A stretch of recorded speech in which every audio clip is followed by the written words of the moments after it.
교과서에 나오는 세계 3대 종교는 기독교, 불교, 이슬람교입니다. 각 종교마다 창시자가 있다고 배웠습니다. 예수 그리스도, 석가모니, 무함마드, 마호메트라고도 하죠. 이 세 명은 다 죽었습니다. 장례를 치렀고 무덤에 장사했습니다. 석가모니의 무덤은 어디 있을까요? 석가모니의 사리가 들어있는 탑이 석가모니의 무덤입니다. 그걸 다 나누었어요. 한국에는 양산 통도사, 오대산 상원사 등의 석가모니의 사리와 유골을 보관한 탑이 있습니다. 불교 신자들은 그 탑의 주위를 돌면서 석가모니의 가르침을 되새깁니다. 이슬람교를 창시한 무함마드의 무덤은 사우디아라비아의 메디나에 있습니다. 모슬렘 역시 무함마드의 무덤을 찾아와서 순례하며 그의 가르침을 되새깁니다. 그러면 예수님의 무덤은 어디 있을까요? 예수님의 무덤이라고 추정되는 곳이 있습니다. 현재 예루살렘에 있는 성묘교회 지하입니다. 이 성묘라고 하는 것은 말 그대로 거룩한 무덤이란 뜻이죠. 성모교회 아래에 예수님의 무덤이 있다고 추정됩니다. 그렇게 하는 것은 4세기경에 로마의 황제 콘스탄틴의 어머니 헬레나가 예루살렘을 순례하던 중에 여기가 예수님의 무덤이라고 추정을 하고 기념교회를 만든 이후부터입니다.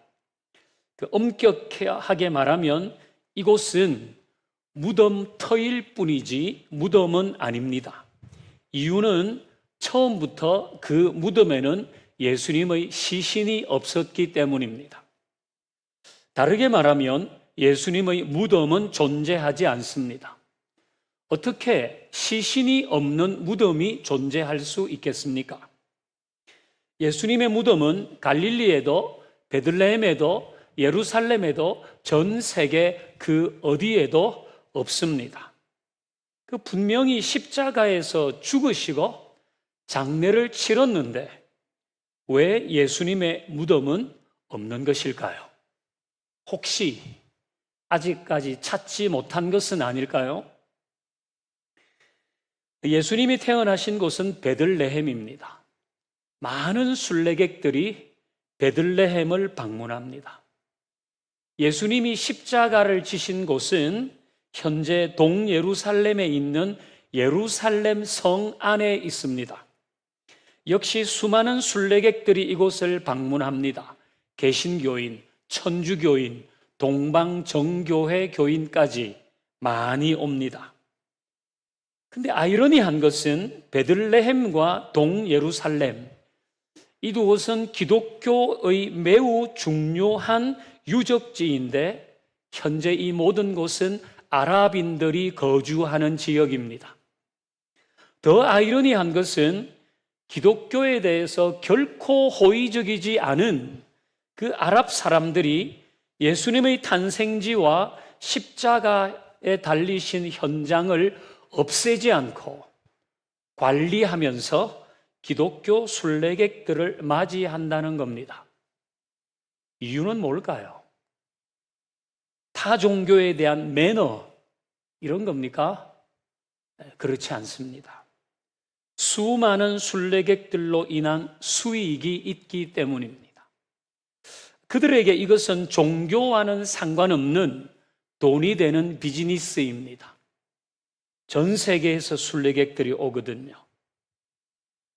무함마드의 무덤이 있는 사우디아라비아의 메디나에는 매년 1,000만 명 이상의 순례객이 방문합니다.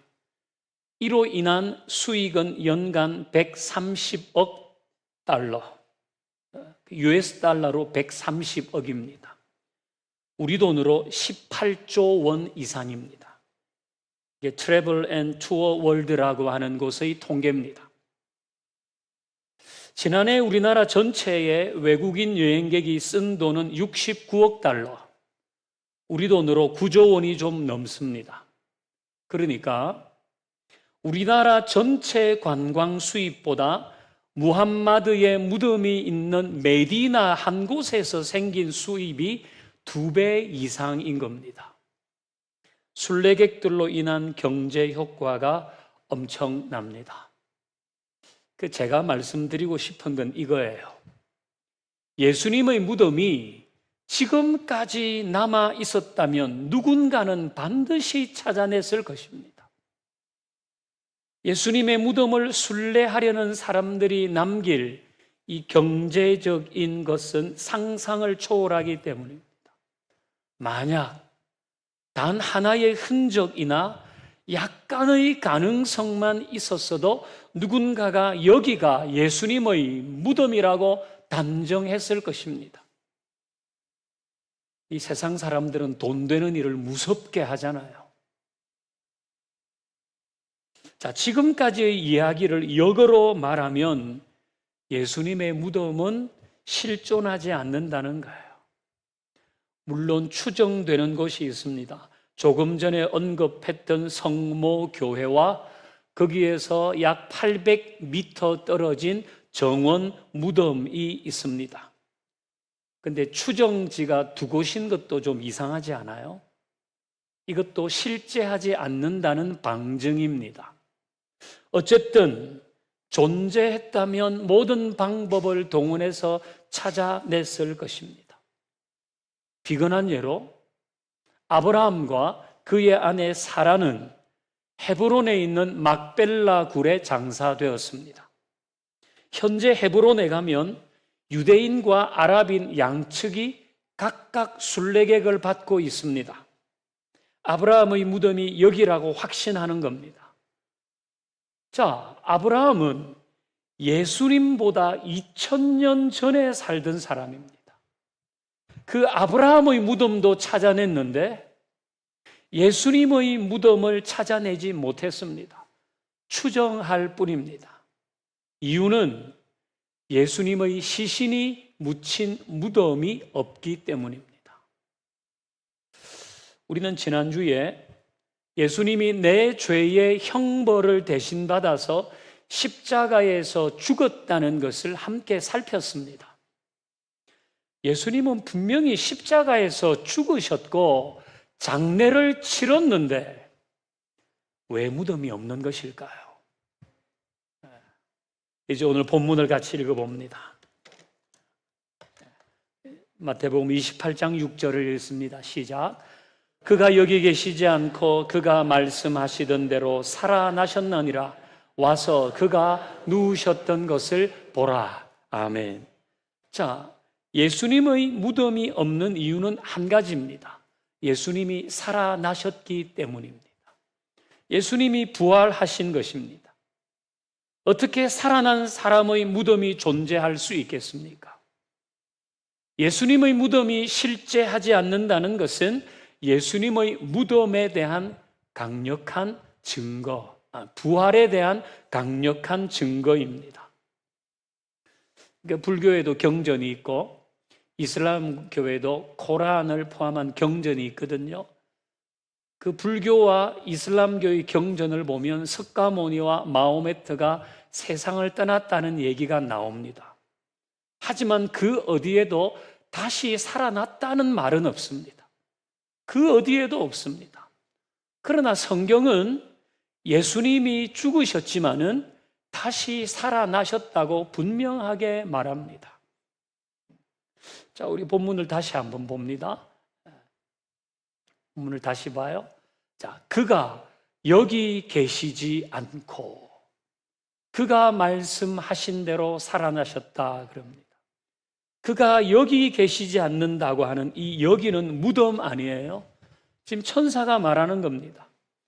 예수님을 장사했던 무덤입니다.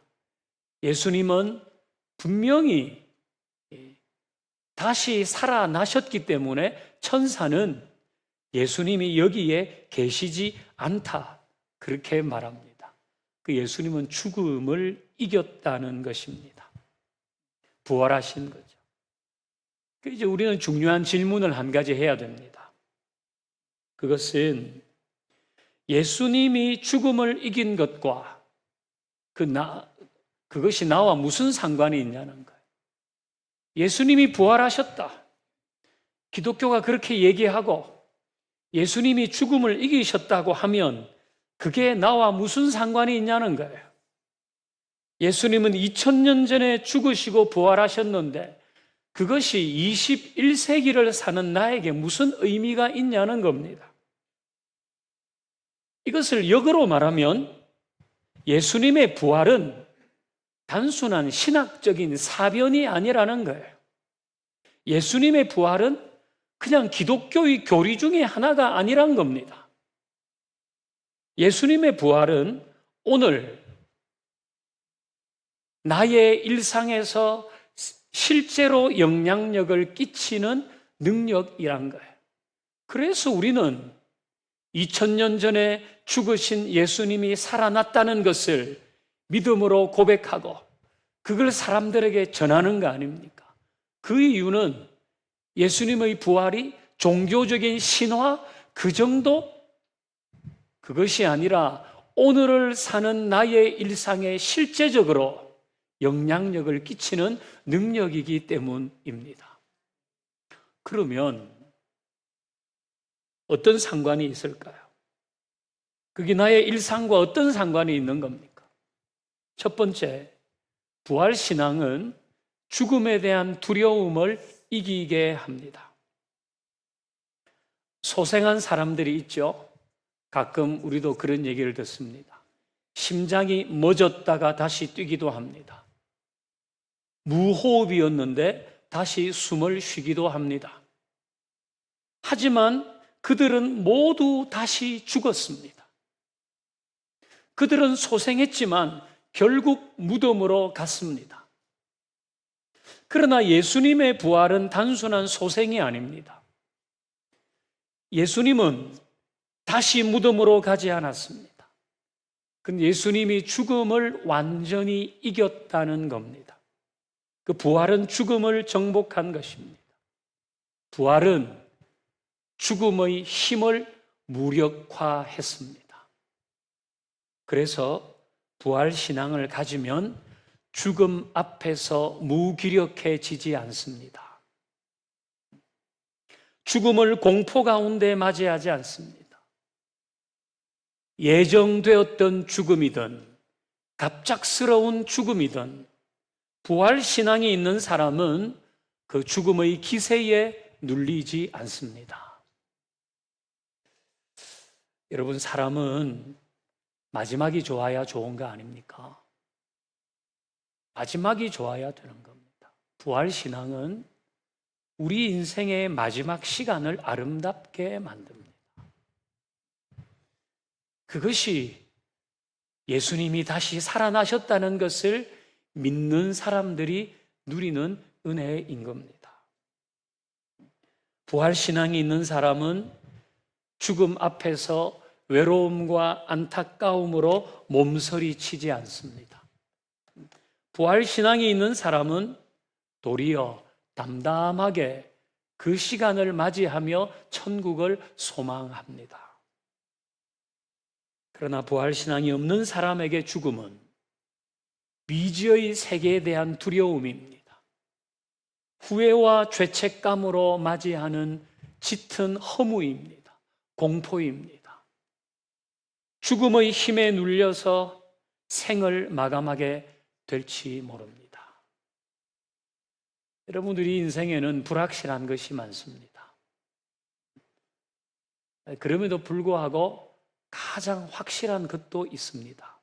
그건 우리가 다 죽는다는 겁니다. 이것만큼 확실한 게 있을까요? 예외가 없습니다. 여러분은 여러분 생의 마지막 순간이 어떤 모습이기를 바랍니까? 저는 우리가 예수 믿음으로 언젠가 맞이할 그 죽음의 순간에도 하나님이 주시는 평안을 누릴 수 있기를 바랍니다. 남은 가족을 축복하며 하나님의 나라를 소망하는 시간이 되기를 축원합니다. 자, 두 번째, 부활의 능력은 우리 일상에서 또 어떻게 나타나나? 그것은 어떤 상황에서도 아직 끝이 아니라는 태도로 살게 합니다. 자, 모든 게 끝났어, 이렇게 말하게 되는 상황이 있잖아요. 암 진단을 받았다. 이거 본인에게는 엄청난 일입니다. 진짜 끝났나 이제? 아니면 뭐 퇴직금에다가 주택담보대출까지 받아서 가게를 열었는데 문을 닫게 된다. 이것도 정말 끝났구나라는 생각을 갖게 하는 일입니다. 우리 애들이 재수를 하고 삼수를 하고 사수를 하고 그랬는데도 입학이 안 되면 이것도 정말 내 인생 끝났나? 그런 느낌을 줍니다. 10번 프로포즈를 했는데 10번 퇴짜를 맞았다. 너무 가혹한 것 같으니까 5번으로 하겠습니다. 이것도 사실 굉장히 힘든 상황입니다. 하지만 엄밀하게 따지면 완전히 끝난 것은 아닙니다. 암 선고를 받은 사람들도 다시 회복하는 경우가 있거든요. 3수, 4수해서 안 되면 5수, 6수, 7수해서 7전 8기 하기도 합니다. 가게 문 닫았다가 다시 잘 되기도 하고요. 10번 퇴짜 맞았지만 11번째 이상형을 만날 수도 있습니다. 하지만 정말 끝인 경우가 있어요. 절대 회복이 안 돼요. 바로 죽음입니다. 죽음은 돌이킬 수가 없습니다. 죽음은 정말 끝이라고 해야 됩니다. 죽으면 사는 의미도, 관계도, 내가 이루었던 것도, 행복도, 기회도, 만남도 모두 끝납니다. 나에게 억만금이 있어도 그 모든 돈은 화장실에 휴지만도 못한 게 됩니다. 죽음은 가혹하리만큼 모든 것을 끝내버립니다. 그런데 그 죽음이 끝내지 못한 것이 바로 예수님의 부활입니다. 그 죽음도 끝내지 못한 것이 예수님이 다시 살아나신 것입니다. 예수님이 죽음을 이긴 것입니다. 끝이라고 하는 상황 중에 최악의 상황이 죽음이에요. 하지만 부활신앙은 그런 상황에서도 아직 끝이 아니라고 선언하는 것입니다. 그러니까 부활 앞에서는 죽음도 끝이 아닌데 우리 몸의 질병이나 불합격이나 실패나 상실감이나 경제적인 큰 손실, 이런 게 끝일 수가 없습니다. 이제 우리 오늘 본문을 다시 한번 읽어봅니다. 다시요, 시작. 그가 여기 계시지 않고 그가 말씀하시던 대로 살아나셨나니라. 와서 그가 누우셨던 것을 보라. 아멘. 자, 그가 여기 계시지 않다고 천사가 말하잖아요. 이 얘기는 예수님이 무덤에 없다는 겁니다. 이 얘기를 다르게 말하면 더 이상 무덤에서 예수님을 찾지 말라는 거예요. 왜 무덤에 와서 예수님을 찾냐? 예수님은 여기 계시지 않다는 거예요. 이 말은 우리에게 더 이상 무덤에 머물지 말라는 것과 같은 이야기입니다. 무덤에 머물지 마라. 다르게 말하면 아무리 끝이라고 여겨져도 아직 끝나지 않았다고 생각하라는 거예요.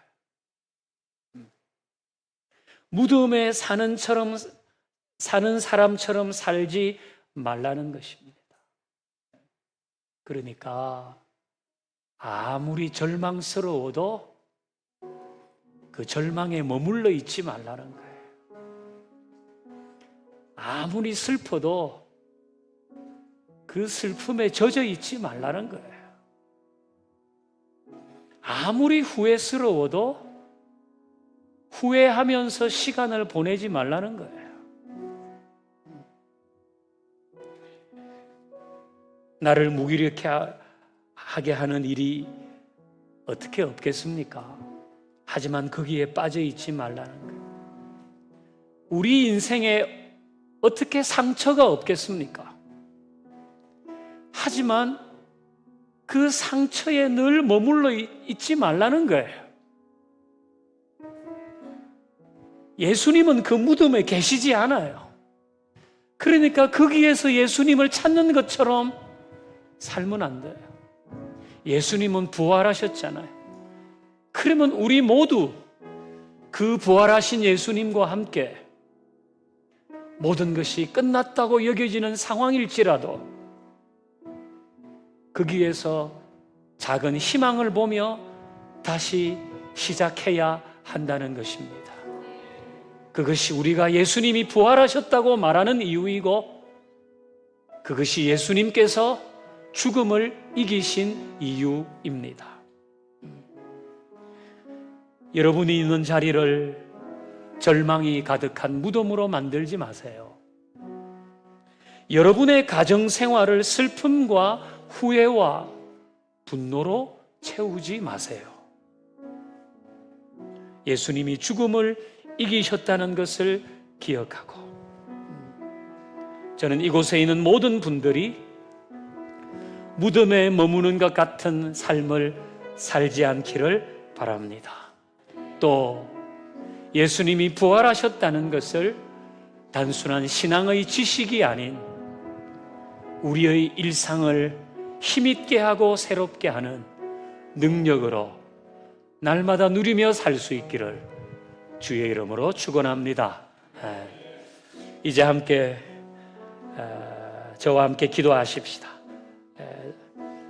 제가 기도하면 여러분이 작은 목소리로, 정말 작은 목소리라도 좋습니다. 여러분에게만 들릴 만한 작은 목소리로 저의 기도를 한번 따라해 주시면 감사하겠습니다.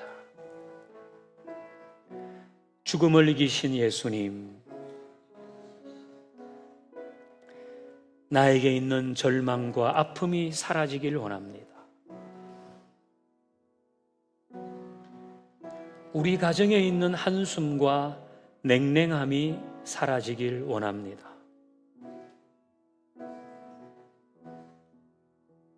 예수님의 부활이 단순한 지식이 아니라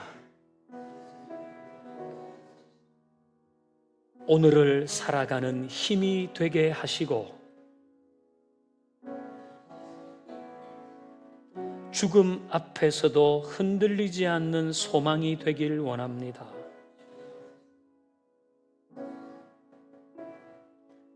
나의 삶,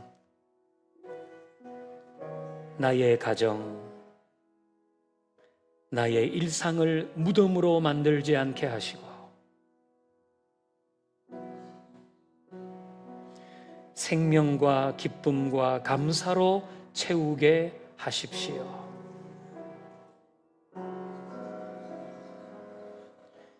예수님과 함께 걷는 새로운 여정 되게 하시고, 부활의 능력을 날마다 경험하게 하십시오. 예수님의 이름으로 기도합니다. 아멘.